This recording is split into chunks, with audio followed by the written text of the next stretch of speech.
In the previous videos, there were some questions that came up, and I'm going to go ahead and answer those now. They had asked if I start in the center and quilt, or if I stabilize the center. What I normally do is I'll have the top, when I'm just starting off, I'll have the top of the quilt within my quilting range.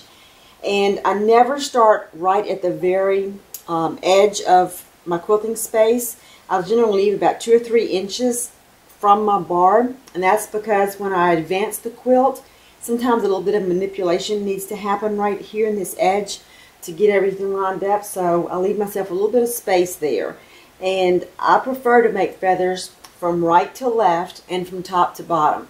So I start about 3 inches from the bar and work my way up, and then over towards the left side, and then work my way down. And then most of the time I will come back and start again on this side and do the other side of those feathers. That's just the way that I'm more comfortable doing it, whatever works for you. And as I am quilting a quilt, if I were changing thread color, which I ended up deciding not to do here, I would quilt everything within my workspace. I would quilt all the blue. I mean, if I were changing colors, I would quilt all the blue with blue thread, then I would change thread to ecru and quilt all that, and I would change to yellow and quilt all that. Then I would advance, and whatever color thread I had on my machine at the time, I would go ahead and quilt all of that color and then change colors. I'd never ever go back and roll, re-roll, do all one color, come back, and then go back and do another color. I do it all as I come to it. So once I get to the end of my quilt, I'm done. Okay, now I've drawn the line in. I use this ruler. It's a little half circle.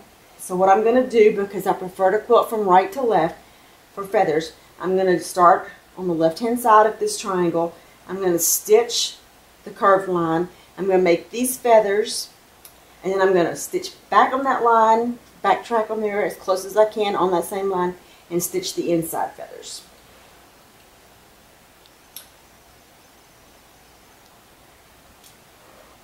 I'm going to quilt without my light on because I think the light interferes with the video. I'm bringing my thread up. And I'm going to do just a little backtrack. I'll do the whole thing, then I'll stop this video.